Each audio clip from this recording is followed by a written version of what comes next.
From Atlanta, Georgia, welcome to Fearfully and Wonderfully Me, a podcast for women on leadership and life skills with Rhea Story.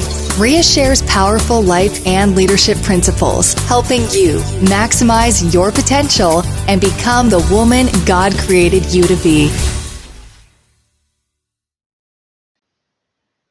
Hello, everyone. Welcome to today's podcast episode. So, this podcast episode is all about basically a solution model or a coaching model that I like to use when I'm helping others find their own solution. So, I wanted to talk about this from two different perspectives. One, if you are an individual and you're not in a position of influencing from a position of authority, if you're not in a formal position of authority or leadership, then this is a model you can use to think through for yourself solutions to issues you're looking at.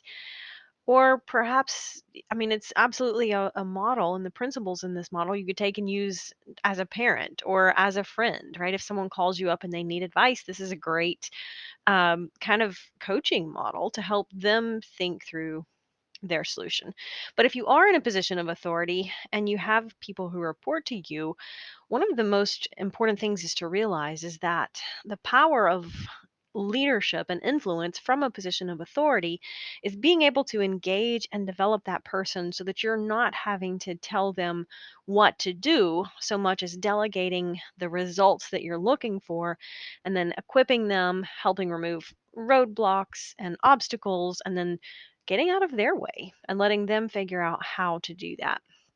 And we could do a whole several podcast episodes on the different types of delegation and tools to help you do that more effectively. But I wanted, for the purpose of this podcast episode, to just simply give you what I use as my coaching model. And there again, throwing that out there is something to think about from a personal level. If you're dealing with something, you want to think through a problem or a challenge, this is a great just structure for how to do that. Or if you're helping someone else, again, whether that could be a friend or as a parent or, just thinking through helping someone else find their solution. So I think it's important to define that because a lot of times when we get to a level of influence with other people and they're looking to us for advice or help or guidance, there are two great ways to do that. Number one, coaching, which is asking questions and helping them find their solution. And number two is mentoring, which is sharing our perspective based on our experience. Now, I don't, I very, very rarely actually give advice for one important reason. If someone asks me, hey, what do you think I should do in this situation? Number one, I am never going to know your situation as good and as thoroughly as you know your situation. So, any advice I would give you would be from my perspective and my experiences and may not be the best solution for you. So, I always am very careful when people say, hey, what should I do in this situation? Absolutely, I'll ask them questions to help them think and reflect from their perspective. I could say, hey, in my experience, here's something that's worked for me. I can share my experience, but I try to be very careful about actually giving people advice. Like, you should go do this because there are always going to be things I don't know about that scenario. And I might give them the advice that might work for me because it's based on where I'm coming from and how I would do it. But if somebody else tried to do it just based on my advice, it might not be the right thing for them. It might not be the right time. It might not be executed the right way. And so, very, very important that we recognize the power of coaching and asking questions and helping someone else figure out their solution, right? Being that thinking partner. And this allows us to influence them, but it also allows them to influence us. So it's an incredibly powerful tool that helps us increase our influence. But being very careful to just it's easy to just tell people what we think they should do, but there again, being very careful that we're not just trying to solve the problem because it's never going to be as effective of a solution for them because it's at the end of the day, it's got to be their solution, right?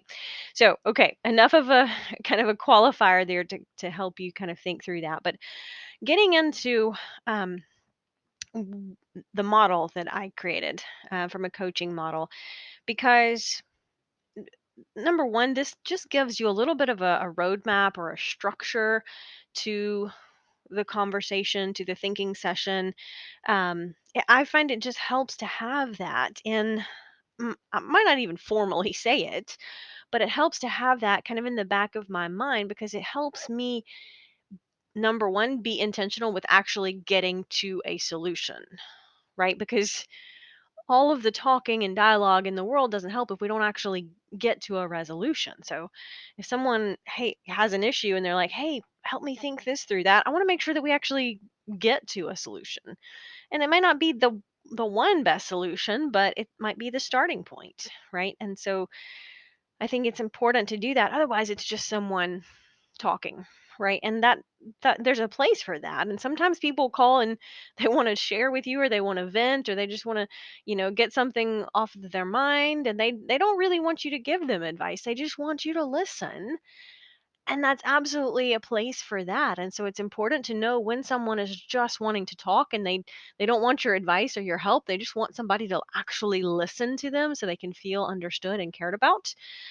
And there's a difference between that and someone calling you going, "Hey, I really am stuck here. I'm facing a roadblock. I need a little bit of a thinking partner or someone to help me think through that." So make sure what level the conversation is to begin with, particularly if it is just a friend or a child, a teenager, a spouse. And, a lot of times that person is just wanting someone to listen to them.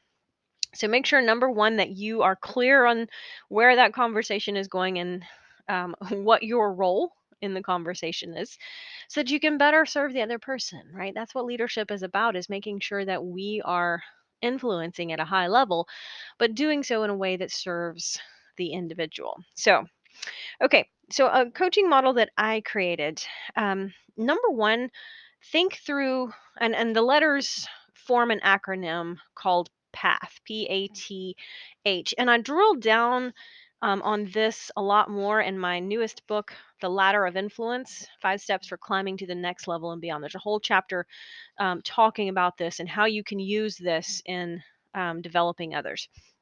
But it kind of given you the highlights today in this podcast episode. So the letters form a simple acronym, PATH, PATH, and the P stands for purpose. So, first off, what is the purpose of our conversation, right? What problem are you trying to solve? What's the issue you're struggling with? Like, why are we having this conversation to begin with, right? What's the purpose? If it's to help you think through getting to a solution to find a new job, for example, then I just want to be clear that that is the goal and the purpose for this conversation. And then letter A, what is your current actuality? How far are you from where you want to be, right? What are the roadblocks? What is happening? So using the same analogy, if someone's like, "Hey, I want to find a new job." Okay, that's the purpose. So what's current actuality? What's the current reality? What's the situation you're in right now? Well, the role right now, the actuality is that I have a job, but I'm not happy or not satisfied in my job. I think I'm capable of more. Maybe I feel underappreciated. And so reality right now is that I have a job that I don't like, and I want a different job, right? So very clear that we know where we are right now. How far are you from where you want to be? And, other things that could go into current reality and actuality is, what kind of resources are there? What would success look like? What are the roadblocks, right? It's very important to know where we are. And then how far are we from where we want to go? And then T, what are the possible tracks you can choose from? What could you do? What can you take action on? What would happen if you did? What are the options? What are the benefits or the potential downfalls? Right? So questions to help them think through, what are the tracks that you can choose from? Again, kind of using that analogy of a path, and you know, you might be walking in the woods and there's one well defined track that obviously a lot of people have traveled, but there might be a track off to the side that maybe looks like a deer trail, or that not many people have gone this way. Maybe it's a detour to a scenic overlook kind of trail, right? And so that just helps us think through not just where we are, but what are the choices to move forward? What can you do to make success more likely? What are we looking at, right? We know where we are, where we're standing.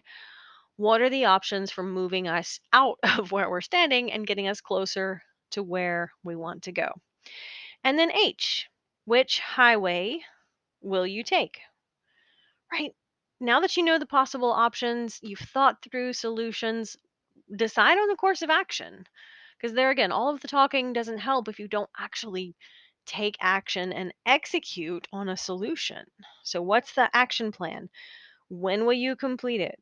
Are you fully committed to it? And if not, you need to look at a different a different track, right? So what's the best option here? Now that we've got all of our cards, laid them on the table, which one are we going to play, so to speak?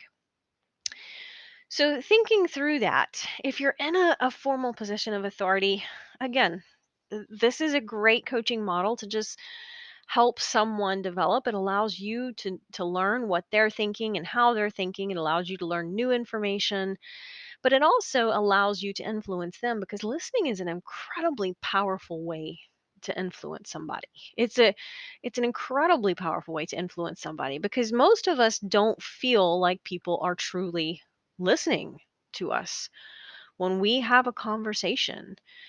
And particularly if it's someone that you're coming to and you want a thinking partner, you want some help or some guidance or some mentorship, it's really important that when you go to that person, you feel like they are giving you their full attention. And asking questions is thoughtful, the right kind of questions. The right kind of questions can demonstrate that you are listening at a very deep emotional level. You're not just thinking about what's on your grocery list for tomorrow, right? You're really connected, and not just going through the motions. Also, not looking at my phone while you're talking to me. I'm not typing up an email while you're talking to me. And so, questions and giving someone your full attention at an emotional level makes them feel A, you understand them, and B, you care, right? Because none of us like that feeling of we're talking to someone and their phone buzzes. And so in mid conversation, they pull their phone out of their pocket, and maybe it's a text message, maybe it's an email. We may not even know, we may not even care, but the unspoken message there is you're not as important as this device in my pocket. And that doesn't feel good to anyone to be on the receiving end of that. And so, very important to declare our intent. If someone comes in and needs, or if somebody calls, for example, and says, "Hey, I want to think through something with you," and I'm like, yes, I absolutely would love to help you with that. I can help you with that. Let's talk about it. But I do have a phone call that I know I'm expecting in the next 30 minutes. So if that calls, let me just, declare my intent on the front end and say, hey, I'm going to have to take another call if it's something that I've already had scheduled, right? So be sure that I declare that up front, so that if I have to cut that conversation short or pause it, that person knows, in advance that this is going to happen, and they're okay with that, right? Declaring that intent on the front end. So there again, just a very simple acronym, but the power is in asking the questions and asking the follow-up questions. Back to the analogy of someone says, hey, I want to find another job, I'm not happy with where I'm at. You could say, well, what are the options do you have right now at your disposal for looking for a job? And they might say, well, I could put out my resume on LinkedIn. And so a follow up question to that might look like, well, what would be important about that resume so that it accurately reflects your skills? Or what else could you do on LinkedIn while you're, on there? So it's not just asking the question, but also listening deeply and then asking the follow up question, the question after the question, and maybe the question after that, down to Will you take that action? Why or why not? What would stop you? What's holding you back? Because a lot of times people know what they need to do. That's not really the problem, right? Most of us know things we can do to move forward.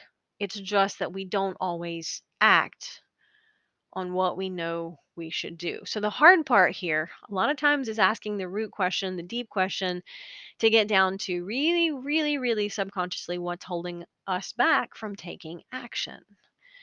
And to do that, you have to be completely fully invested in listening at a deep level, not just going through the coaching model and asking the questions, but also asking the questions after the questions. And that is something that definitely gets easier with more experience and more practice. But this just gives you a simple outline, a simple model that you can get started with, and then learn to be intuitive about listening the answers and asking more follow-up questions. Until next time. Start increasing your influence and maximizing your potential with Ria's audiobooks. Available at audible.com, amazon.com, and iBooks. Please visit riastory.com to learn about Ria's books, resources, speaking, and training programs. Thanks for listening.